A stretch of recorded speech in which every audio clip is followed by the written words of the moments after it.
12월 12일 새벽은혜 하나님께서 우리에게 주신 말씀은 요한계시록 14장 1절에서 13절 말씀입니다. 제가 봉독하도록 하겠습니다. 또 내가 보니 보라 어린 양이 시온산에 섰고 그와 함께 14만 4천이 서 있는데 그들의 이마에는 어린 양의 이름과 그 아버지의 이름을 쓴 것이 있더라. 내가 하늘에서 나는 소리를 들으니 많은 물소리와도 같고 큰 우레소리와도 같은데 내가 들은 소리는 검은 고 타는 자들이 그 검은 고를 타는 것 같더라. 그들이 보좌 앞과 내 생물과 장로들 앞에서 새 노래를 부르니 땅에서 속량함을 받은 14만 4천 밖에는 능히 이 노래를 배울 자가 없더라. 이 사람들은 여자와 더불어 더럽히지 아니하고 순결한 자라. 어린 양이 어디로 인도하든지 따라가는 자며 사람 가운데서 속량함을 받아 처음 익은 열매로 하나님과 어린 양에게 속한 자들이니 그 입에 거짓말이 없고 흠이 없는 자들이더라. 더이다. 또 보니 다른 천사가 공중에 날아가는데 땅에 거주하는 자들 곧 모든 민족과 종족과 방언과 백성에게 전할 영원한 복음을 가졌더라. 그가 큰 음성으로 이르되 하나님을 두려워하며 그에게 영광을 돌리라.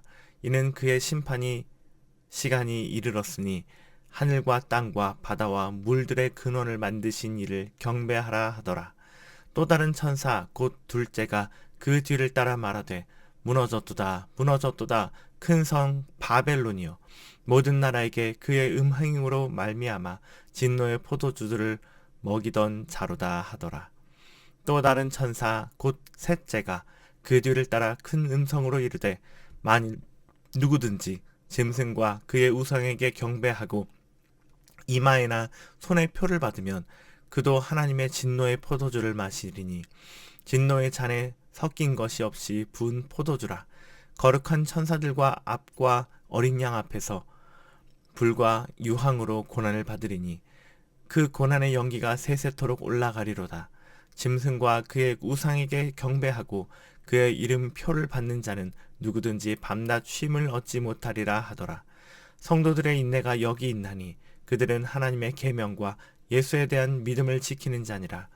또 내가 들으니 하늘에서 음성이 나서 이르되 기록하라. 지금 이후로 주 안에서 죽은 자들은 복이 있도다 하시매 성령이 이르시되 그러하다. 그들이 수고를 그치고 쉬리니 이는 그들의 행한 일이 따름이라 하시더라. 아멘. 네, 오늘 말씀을 통해서 하나님께서 우리에게 주신 교훈 첫 번째부터 보겠습니다. 첫 번째는 진정한 찬양의 조건은 어린 양을 따르는 것이다입니다.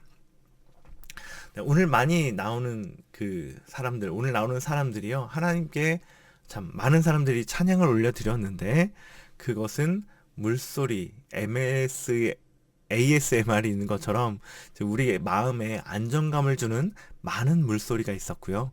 힘 있는 우레소리, 그리고 아름다운 고운 선율의 검은 고소리 같은 그런 소리가 들렸다라고 얘기를 했습니다. 이런 찬양을요, 누가 했냐면 지금 앞서 요한계시록에 나왔던 중요 인물들이 다 이렇게 찬양을 하고 있었던 거예요. 내생물, 그리고 24장로들, 그리고 14만 4천 명.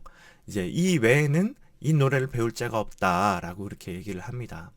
그러면서 이 사람들에 대한 수식이 나오는데요. 그것이 바로 진정한 찬양에 대한 요건이 아닌가 생각을 해봅니다. 그것은 한마디로 정의하자면 어린 양을 따르는 사람이었고요. 순결한 자고 거짓말이 없고 흠이 없는 자들이라고 이렇게 얘기하고 있습니다. 네, 우리의 찬양에 대한 보통의 생각은요. 곡조 있는 기도입니다. 그쵸? 물론 이제 어린 학생들이나 초신자들은 노래라고도 생각할 수 있겠지만 우리 수준은 그 부분은 넘어가잖아요. 근데 이제 진실한 찬양의 조건은 우리의 삶이 받쳐주는 찬양이다라고 오늘 말씀에서 얘기하고 있는 거예요. 그래서 주님께 순결하다란 말은요, 우상 숭배하지 않고 하나님이 아닌 것을 의지하지 않는다라는 그런 말이겠고, 거짓말하지 않고 흠이 없는 사람, 바로 어린 양을 따르는 사람, 곧 성령 충만한 사람이 아니겠습니까? 그렇게 이 어린 양을 따르지 않는 자는요, 이 노래를 배울 수 없다고 말하는 것을 우리가 유념하면 좋겠습니다. 우리가 진정으로 드리는 이 찬양, 우리가 진정으로 드린다라고는 하지만 그것이 그냥 단순히 내 감정에 있어서 진정으로 드린다라는 것으로 그치진 않았는가 생각을 해봐야 된다는 것입니다. 우리가 진짜 진정으로 드리는 찬양이라면 지금 우리가 이 순간 노래하는 것을 떠나서요, 그 전에 우리의 삶에서 어린 양을 따라가는 그런 믿음과 행실로서 어린 양을 따라서 살아가는 순결한, 거짓말하지 않는, 흠이 없는 그런 삶을 살아가는 그런 삶을 통해서 하나님을 찬양하고 노래하는 것임을 우리가 잊지 않았으면 좋겠습니다. 그래서 그러기 위해서 오늘 하루도 성령 충만하여 하나님의 인도 가운데 우리에게 맡겨진 일들을 해내고 하나님 앞에 찬양을 올려드리는 행복을 전하는 교회 모든 성도님들 되셨으면 좋겠습니다. 아멘. 네, 하나님께서 우리에게 주시는 교훈 두 번째는요, 성도의 인내로 주님을 따르자입니다. 자, 이 다음 내용이요, 다른 천사가 공중에서 복음을 가지고 있다라고 이제 얘기합니다. 온 민족 가운데 복음을 가지고 있다라고 얘기를 하고요. 두 번째 천사는 바벨론의 멸망에 대해서 얘기를 합니다. 그리고 세 번째 천사는 바벨론의 무릎을 꿇고 짐승의 표를 받은 자들에게는 유황과 불의 고통을 밤낮으로 받는 그런 심판을 받을 것이다 라고 얘기를 하죠. 그러면서 그렇지 아니하는 사람, 성도들에게는 인내가 필요하다, 성도의 인내를 얘기하면서 주 안에서 죽는 자들은 복이 있다, 그런 하늘의 소리가 들린다고 얘기를 하죠. 그들에게 보상은 이제 수고가 그치고 쉬게 될 것, 보상이 있을 것이라고 이렇게 얘기를 하고 있는 겁니다. 자, 짐승의 표를 받지 않는 것에 대해서는 이제 어제 이야기를 했습니다. 오늘 이제 성도의 인내에 대해서 한번 이야기를 해보면 좋겠는데요. 당시 기독교인들은 박해를 받고 있었습니다. 그래서 실로 예수님을 부인하지 않으면요, 죽게 되는 나날이었습니다. 모든 사람은 두려울 수밖에 없겠죠. 죽음이 두렵지 않은 사람이 누가 있겠습니까? 그런데 흔들리는 이 그리스도인들에게 하나님께서 이런 말씀, 이제 이런 위로의 말씀을 하는 게 필요하지 않았을까 합니다. 그러면서 각오를 다지는 거죠. 전에 김태석 교수님 특강에서 이제 오후 예배 때 특강을 했었잖아요. 그때 바벨론은 로마 제국을 얘기한다고 했습니다. 정확히는 이제 기독교인을 핍박하는 로마 제국을 말하는 것일 겁니다. 바벨론이라고 얘기하자면, 얘기를 하면 그 시대 사람들은 찰떡같이 로마 제국이라고 알아듣는다고 이렇게 얘기를 했었죠. 근데 이 로마 제국의 끝이 없는 것 같은 이 박해를요, 이 사람들은 아직도 뭐 150년, 200년, 300년까지 버텨야 되는 그런 상황인 것입니다. 당시 사람들의 수명이요, 4, 50세라고 볼 수가 있는데, 그러면 4세대에서 6세대는 지나야 박해가 멈추는 것을 이들이 전국에는 볼 수가 있는 거죠. 이 긴 시간 동안 어떻게 안 걸릴 수가 있을까요? 모든 그리스도인들이 아무도 걸리지 않고 어떻게 살아갈 수가 있을까요? 결국 걸리게 되고 이 사람에게는 그런 죽음을 선택해야 되는 그런 때가 반드시 찾아오게 된다는 겁니다. 이럴 때 이 그리스도인들이 가져야 되는 성도의 인내는요, 내가 비록 죽더라도 예수님을 내가 믿는 것을 그치지 않고, 내가 꺾지 않고 죽게 된다 할지라도 이것을 지켜내는 것을 바로 성도의 인내라고 얘기한다는 거죠. 그래서 그 말을 12절에서 하나님의 계명과 예수의 믿음을 지키는 자라고 하며 성도의 인내를 설명하고 있는 것입니다. 그렇다면 우리의 삶에서도 순교해도 상관없다라는 그런 마인드를 가지고 성도의 인내를 가져야 하겠습니다.